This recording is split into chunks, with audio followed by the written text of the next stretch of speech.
good eve. So we just got home from Brian's mom's house. And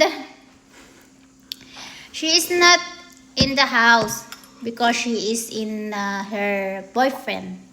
Siyempre, they are laughing. Diba? So,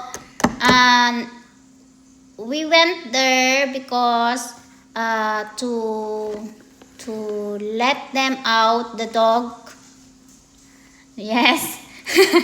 To go poops outside like that. And to get inside the chicken, we need to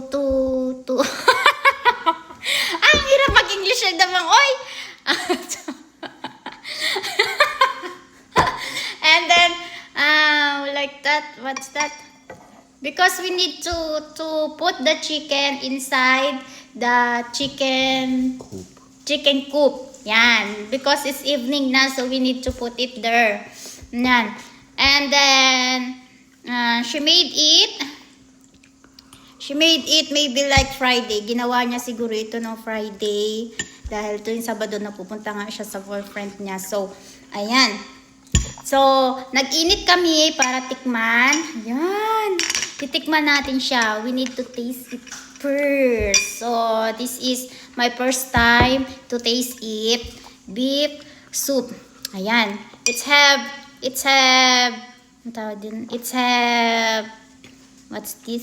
Green beans. Green beans, corn, tomatoes, pepper. Ayan. Tapos beef, syempre. Onions. And onions like that. Natikman ko na. Sarap ha.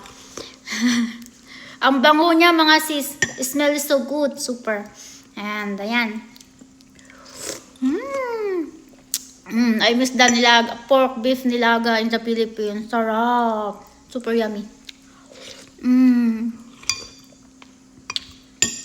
Sarap.